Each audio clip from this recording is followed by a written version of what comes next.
കാരക്കുന്നം ഇടവകയിലെ പിതൃവേദി, മാതൃവേദി, KCYM എന്നീ സംഘടനകൾ ചേർന്ന് അവതരിപ്പിക്കുന്നു ദൈവത്തിൻ്റെ മാലാഖ. കഥാപാത്രങ്ങളും വേഷമിടുന്നവരും: സൂസൻ ബിന്ദു വെളിനോക്കാരൻ, ജിൻസി സ്നേഹ പുത്തേത്ത്, സിസ്റ്റർമാർ sister Sheeja Maria, sister Linda, Philip Kurikkattil, Jindo Painadath, doctor Joji, Justin Kavumpuram, വികാരിയച്ഛൻ John Kannappally, advocate Johnny Abel Chathakkamba. സഹസംവിധാനം ആന്റണി പൊന്നമ്പറമ്പിൽ. നാടക സംവിധാനം ജിജോ ഉടക്കൽ. ഞങ്ങൾ ആരംഭിക്കട്ടെ. ദൈവത്തിൻ്റെ മാലാഖ.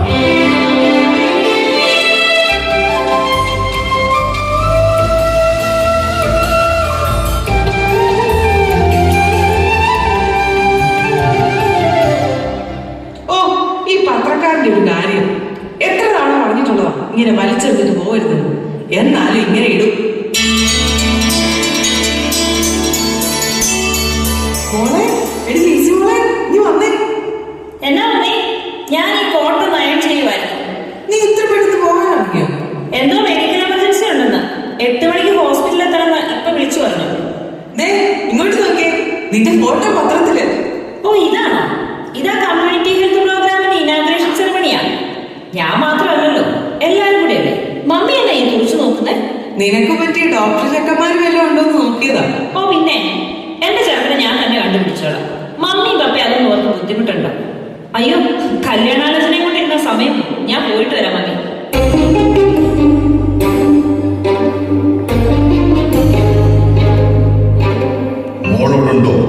ഉണ്ട്.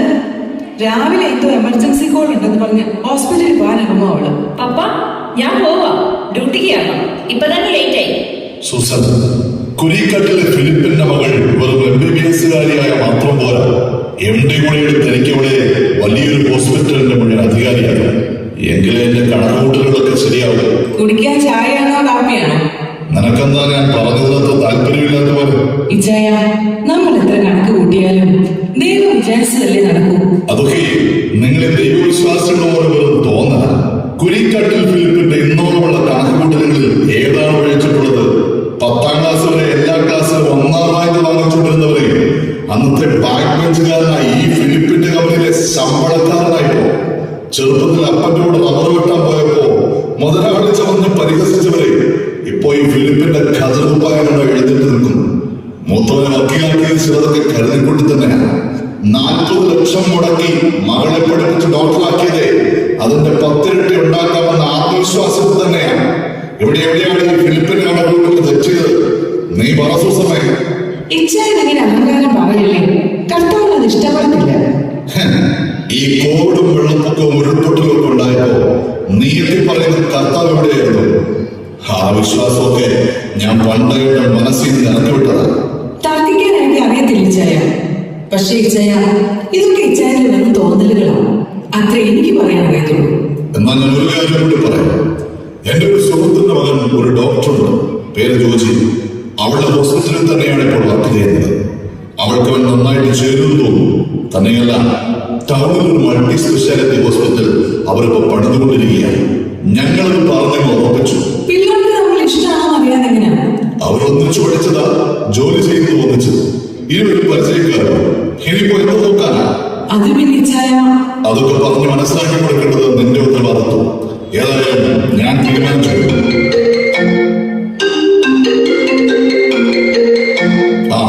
അച്ഛനോ? എന്നാ ഫിലിപ്പ് സാറേ, ഞാൻ സാറിനോട് പറഞ്ഞ ആ കാര്യം എന്തായി?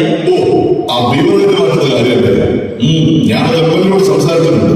സാറേ, പിള്ളേർ സ്ത്രീകളൊക്കെ പോകുന്ന വഴിയല്ലേ, ഇന്നലെ കൂടെ സ്കൂൾ പിള്ളേരുടെ അടുത്ത് ആരും മോശമായി പെരുമാറിയെന്നൊക്കെ കംപ്ലൈന്റ് വന്നു. ഞാനും കൂടി പറയാം സാറേ, നമുക്ക് നേരിട്ട് പോയിട്ട് MLA ഒന്ന് കണ്ട് സംസാരിച്ചാലോ? അച്ഛനെങ്കിലും എടുത്തുകാണാതെ ഓരോന്നിനും അതിന്റെ സമയമെടുക്കുന്നേ. പിന്നെ ഇവിടെ നാട്ടുകാരുടെ കാര്യം നോക്കാൻ ഞങ്ങളൊക്കെ ഇല്ല അച്ഛൻ.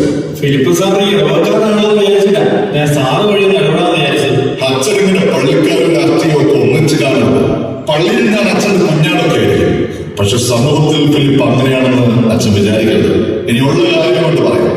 ആ ബാർ നടത്തുന്നത് ഞാനും കൂടി ചേർന്നിട്ടില്ല. അതിനെ അവിടെ നിന്ന് മാറ്റണമെങ്കിലും ഞാൻ വിചാരിക്കണം. അച്ഛൻ എന്നാ ചെയ്യാൻ പറ്റുമെന്ന് വെച്ച് ചെയ്തു. എന്തിനാ ഇച്ചായ ഇങ്ങനെ ദൈവകോപവും നാട്ടുകാരുടെ ശാപം വലിച്ച് തല വെക്കുന്നത്? എന്റെ കർത്താവേ, ഇനി എന്നൊക്കെ സംഭവിക്കുമെന്തോ. ഒറ്റയ്ക്ക് തന്നെയാണ്. ലാഭമില്ലാത്ത ഒരു കളിക്ക് ഞാൻ നിൽക്കത്തില്ലെന്ന് നിനക്കറിയാലോ. നിന്റെ വികാരിച്ചോട് പറഞ്ഞാല് ഫിലിപ്പിനെ കൊണ്ട് തനിനിറം കാണിപ്പിക്കരുത്.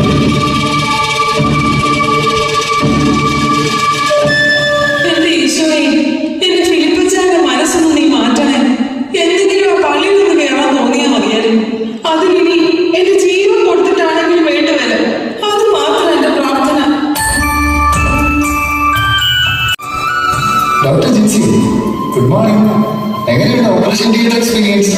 ഇന്നത്തെ കേസ് കുറച്ച് കോംപ്ലിക്കേറ്റഡ് ആയി പോയത്. കൂടെ നിൽക്കുവാണെങ്കിലും ഞാൻ കുറച്ച് ടെൻഷനായി. പിന്നെ ഡോക്ടർ തുളസീധരൻ വന്ന് കൈകാര്യം ചെയ്തു. Actually he was so upset. എന്താ കാണണമെന്ന് പറഞ്ഞത്?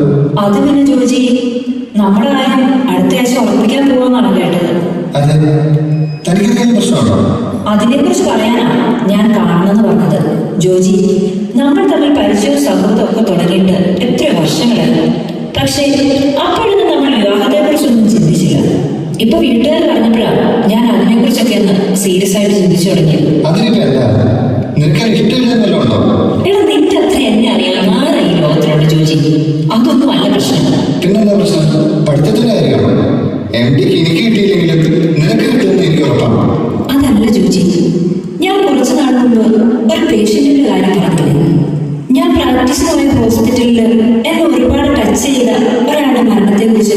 ഏതൊരു സിസ്റ്ററാണ്? അതെ, എന്നോട് വലിയ സ്നേഹമായിരുന്നു. ക്യാൻസർ പിടിച്ച് വേദനയോട് ശരീരം പൊളിയുമ്പോഴും ആ സിസ്റ്റർ എപ്പോഴും ചിരിച്ചുകൊണ്ട് സംസാരിക്കുമായിരുന്നു. ഏറ്റവും അടുത്ത കൂട്ടുകാരിയെ പോലെ.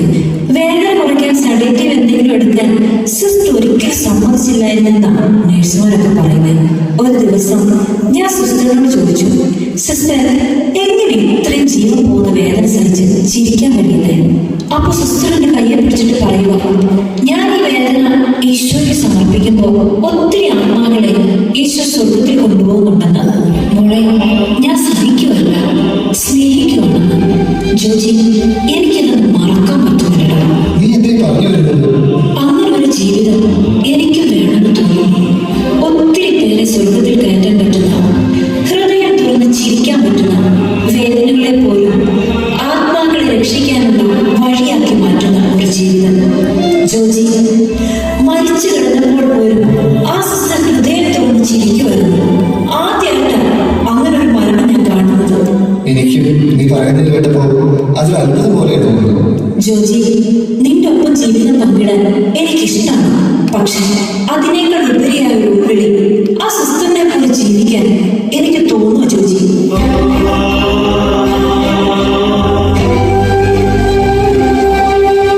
ഇതൊരു തോന്നൽ മാത്രമാണെന്നറിയാം. ഞാൻ ഒരുപാട് പ്രാർത്ഥിച്ചു നോക്കി, എന്നാൽ അതല്ല. കാരണം അത് ഓരോ ദിവസവും എൻ്റെ ഉള്ളിലിരുന്ന് ശക്തിപ്പെട്ടുകൊണ്ടിരിക്കുന്നു.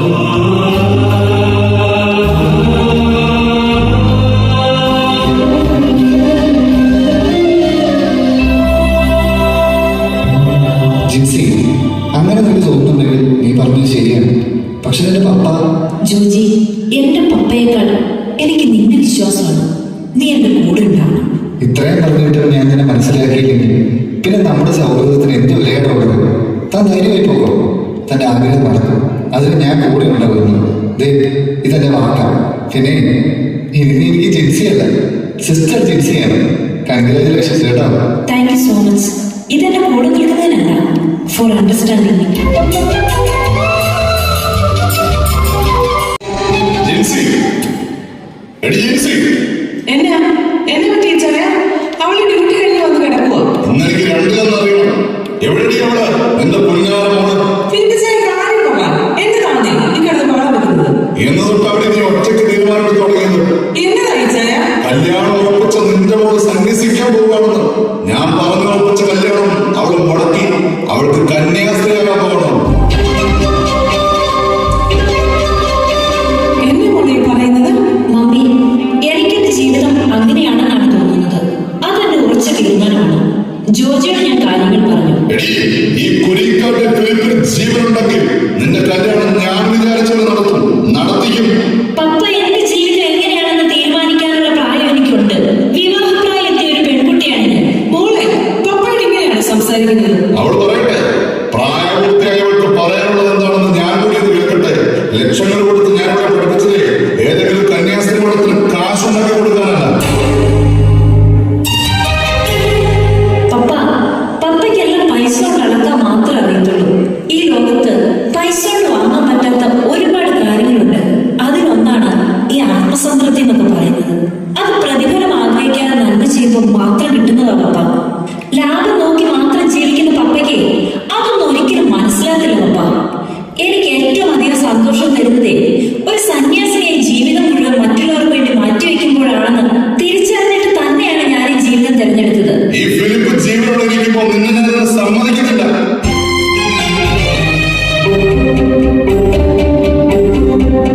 ഇച്ഛാൻ എന്നോട് ക്ഷമിക്കണം മോളെ. നിന്റെ തീരുമാനം ഉറച്ചതാണെങ്കിൽ ഈ മമ്മി കൂടെ ഉണ്ടാവും. ഈശോ നിന്നെ വിളിച്ചിട്ടുണ്ടെങ്കിൽ ആരൊക്കെ എതിർത്താലും നീ ഒരു സിസ്റ്ററാണ്. ഇച്ഛായ, ദൈവം വിളിച്ച നമ്മളായിട്ട് എതിർ നിൽക്കരുത് ഇച്ഛായ.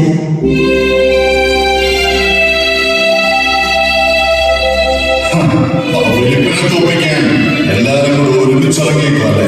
ഫിലിപ്പ് സാറേ, ഇത് ജയത്തിന്റെ തോൽവിയുടെ കാര്യം ജിൻസിക്ക് അങ്ങനെ ബോധ്യമുണ്ടെങ്കിൽ അവൾ ആ ജീവിതം തിരഞ്ഞെടുക്കേണ്ടത്. അതിന് നമ്മൾ തടയിട്ടാൽ അത് വലിയ ദുരന്തമാവുകയോ. എന്നാ ഇവിടെ വെച്ച് ഫിലിപ്പ് ഒരു കാര്യം കൂടി എന്ന് പറയുക. ഇനി ഫിലിപ്പിന് ഇങ്ങനെ ഒരു മോളില്ല. നീ മരിച്ചുപോയെന്ന് ഞാൻ വിശ്വസിച്ചോളൂ. കൊണ്ടുപോയിക്കോ, എങ്ങോട്ടാന്ന് വെച്ചാൽ. നീ കുലിക്കാട്ട് തറവാണല്ലോ, പഠിച്ചവിട്ടാ നീ വാങ്ങിക്കരുത്. അതിന് ഞാൻ ചത്തു വരച്ച് കിടന്നാ പോലും.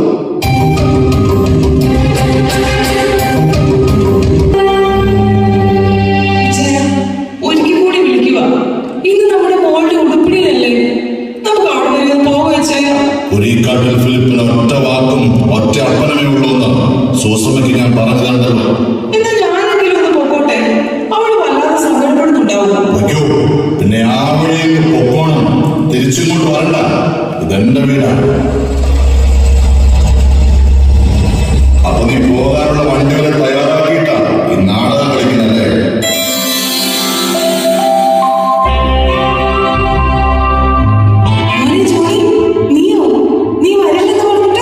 അവൾക്കൊരു സർപ്രൈസ് കൊടുക്കാമെന്ന് വിചാരിച്ചു. കാര്യം തിരക്കൊക്കെ ഉണ്ടായിരുന്നു. എന്നാലും പയ്യന്നോളെ സിസ്റ്റർ ആവുന്ന ദിവസമല്ലേ, എനിക്ക് വരാതിരിക്കാൻ പറ്റുമോ? ഇതന്നെ അപ്പം പോകുന്നില്ലേ? വേഗം ഒരു ഞാൻ കാർ വിളിച്ചാണ് വന്നിരിക്കുന്നത്.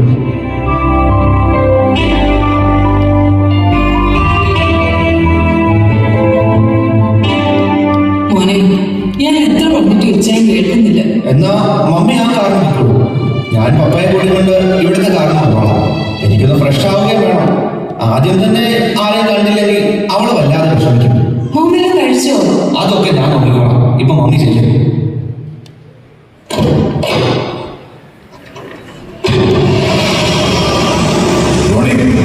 നിന്നെ ഞാൻ പഠിപ്പിച്ച് ഒരു അഡ്വക്കേറ്റ് ആക്കിയത് എനിക്ക് കൂടി ചില ഉപകാരങ്ങൾ ഉണ്ടാകാൻ വേണ്ടിയാണ്. ഇപ്പൊ ഞാനൊരു കാര്യം അങ്ങോട്ട് പറയുക. നീ ഒരു കേസ് ഫയൽ ചെയ്യണം. കേസാണോ? എന്ത് കേസ്? ആ കന്യാസ്ത്രീ മഠത്തിനും അച്ഛനെതിരെ എന്റെ കൊച്ചിനെ തട്ടിക്കൊണ്ടുപോയതിന് ഒരു ഹേബിയസ് കോർപ്പസ്.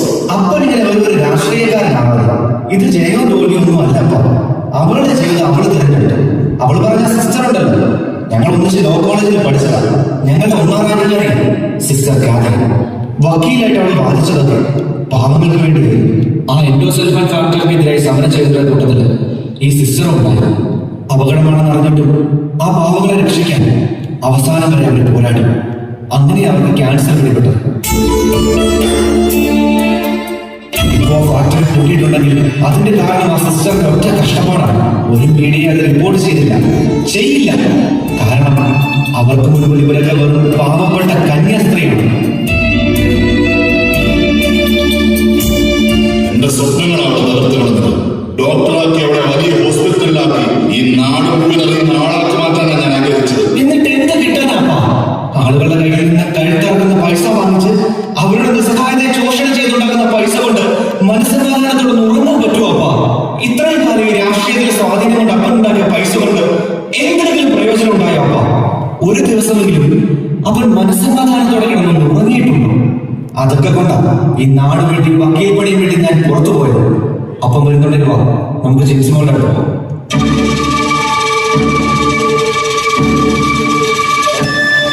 ഇല്ലടാ, അവളോട് ക്ഷമിക്കാൻ എനിക്ക് പറ്റില്ല.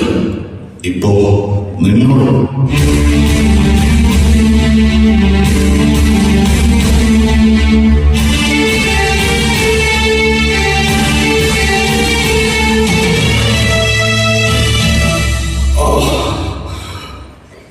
അപ്പൊ എത്ര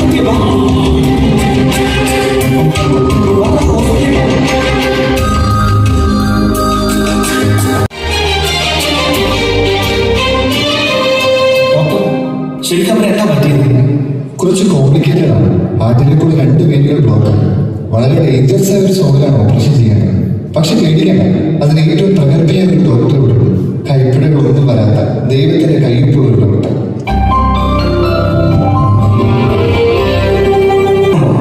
എന്നെ ഒന്ന് എഴുന്നേൽപ്പിച്ചെടുത്തു.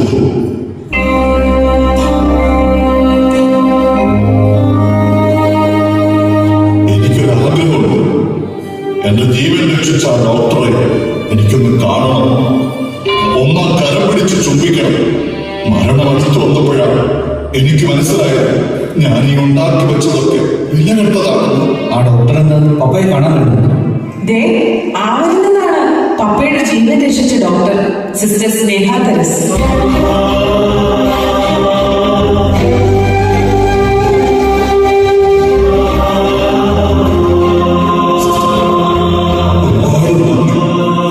എന്റെ ജീവൻ രക്ഷിച്ചത് ഇതെന്റെ ജനിച്ചോളല്ലേ.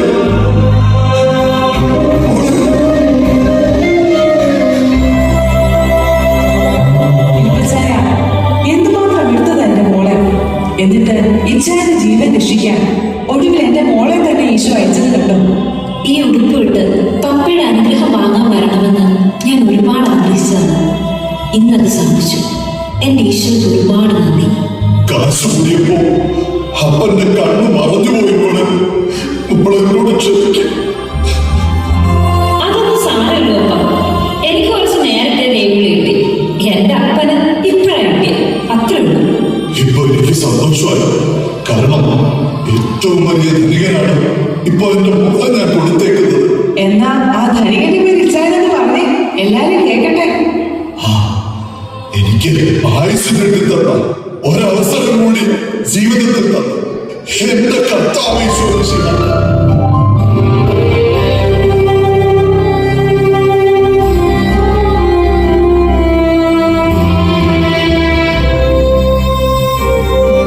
അതെ, അപ്പൊ എല്ലാരും ഹാപ്പി ആയല്ലോ. കുരിക്കാട്ടിലെ ഫിലിപ്പച്ചായന്റെ ഹൃദയമാറ്റ ശസ്ത്രക്രിയ വിജയകരമായി നടന്നിരിക്കുന്നു. അപ്പൊ നമുക്കൊന്ന് ആഘോഷിക്കണ്ടേ? അതിനുവേണ്ടി നമ്മൾ എങ്ങോട്ടാ പോകുന്നത് ഫിലിപ്പച്ചായ? എന്റെ ഇടവകപ്പള്ളിയിലേക്ക് എന്റെ കണ്ണു തുറപ്പിച്ചത് എന്റെ മോളാണ്. ഇനിയെങ്കിലും എനിക്കൊന്ന് ജീവിച്ചു തുടങ്ങാം. എന്റെ കർത്താവ് ആഗ്രഹിക്കുന്നത്